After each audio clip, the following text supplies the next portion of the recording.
What's up, guys? Welcome back to the channel where we get you on the grind and improve your mind. In this video, we're going to go over the lesson from the ending of Spider-Man No Way Home. Let's get into it.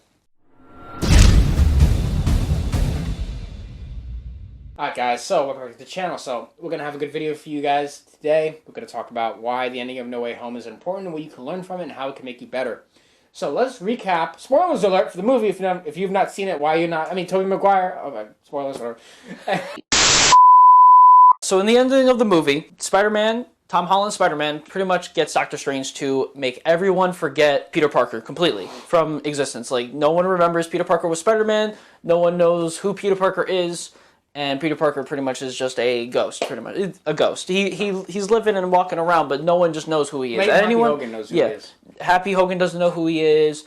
His friends don't know who he is. None of the Avengers know who he is. He's pretty much off the grid. And so with that, he goes and he tells his friends before all this happens that he would go and find them after this thing happens and make them remember. And when everything happens, a few months later, he goes to the store that MJ's character works at, and he goes to get a coffee, but also to tell her, like, to have her remember. And he sees how happy that both Ned and MJ are without him in his life.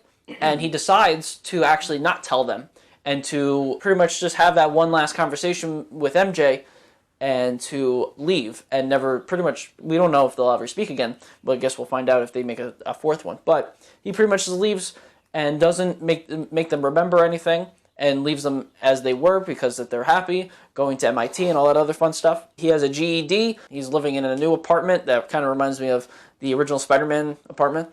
And he is now pretty much being Spider-Man alone with no one else around him in a new suit and is doing everything on his own. And there's no one to pretty much have his back or to help him because no one knows who he is. Now, what can you guys take away from the ending of this? Sometimes you have to start new in life. And things are going to happen in your life that may alter the course of your life plan, your life journey. And everything is going to get twisted, and everything's going to get shattered, and everything's going to have to start anew. It's kind of like what Tyler Durden said in the movie Fight Club. He said, "It's only after we've lost everything that we're free to do anything." So basically, once you have completely wiped the slate from your previous journey, I guess, you are free now to go on a new journey and to find new things about yourself and go on a new path, so to speak. And when you do this, it can be very hard. It can be very intimidating. Like when Peter Parker is literally, he's in an apartment by himself and he has no one to turn to. He's at the cemetery. Happy Hogan's like, don't know who, Aunt May was cool. And he's like, yeah, I knew her once or some, whatever. No one really knows him. He's alone and he's just Spider-Man swinging. He's doing his thing. And the ending is left to interpretation. What will happen next? Even though it's probably going to be a movie because money, Hollywood, Sony, whatever.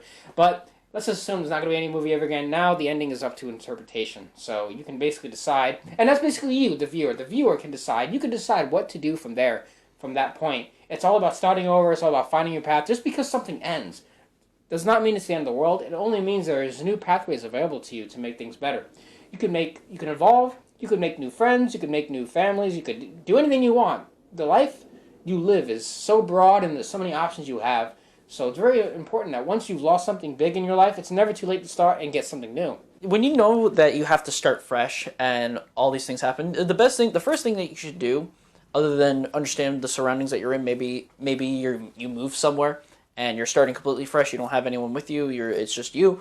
Probably one of the best things to do first is to start creating goals for yourself and to maintain a positive mindset, because now that you're alone, like Peter's alone, right, in the movie, so it might get depressing for him because he doesn't have anyone he doesn't have anyone by his side, no one has his back, and being alone like that can get depressing at times. But the thing is that if he has goals in mind and has a specific mindset, a positive mindset, he can not go down that rabbit hole of depression and all those other types of mental illnesses and stuff. The best thing to do is to just find something to want to do, like have goals. For him, it's to be Spider-Man and to be the friendly neighborhood Spider-Man and save New York from all the crime and stuff. And do it in low-key this time. Being super low-key about it.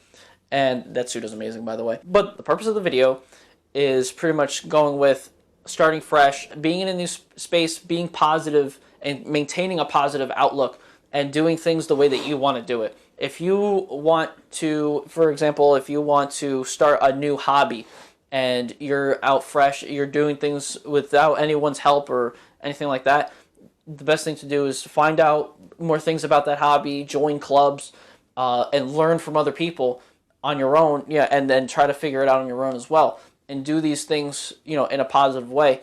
Do whatever you need to do, whatever goals that you have, things that you like. Try something new. All these different things can be done in a positive way and can keep you from going into like a negative state, because being alone can be a scary thing. Yeah, and it's, you know, it's very tough. You know, it's a lot easier, you know, said than done. You know, like in the end, Peter Parker literally he loses his best friend Ned, and he loses his girl MJ. Now he can find new people, and it can be very hard. Like a lot of you in life, you will lose women or men, or you'll lose someone that's important to you, best friends, family. And that's just kind of part of life, and it's very hard to adapt to that. But once things do hit the fan, then you need to learn how to adapt. It's just life sometimes forces you into predicaments that you have to overcome. The obstacles and challenges of losing certain people in your life are going to happen, whether you like it or not. They're going to hit you, and they're going to hit you hard, so be prepared.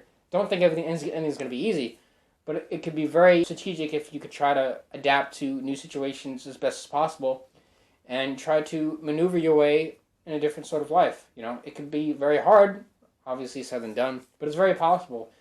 It just takes a lot of mental strong gains, and it takes a lot of time and effort to try to reinvent yourself. It's very powerful if you're able to do that. So guys, if you enjoyed this video, make sure you hit the like button, comment your thoughts on the movie, and what you think about the lesson. It's a very important lesson, and moving on is very important. We'll probably do a whole podcast about that in the future. Stay tuned. Big things are coming, guys. As making of this video, we are in the process of doing something big. It's a good movie. The ending is powerful, and when you lose something, you have to adapt, you have to stay strong, and you have to move forward no matter what, because life is all about progression. Subscribe to the channel if you have not already, and we will see you guys in the next video.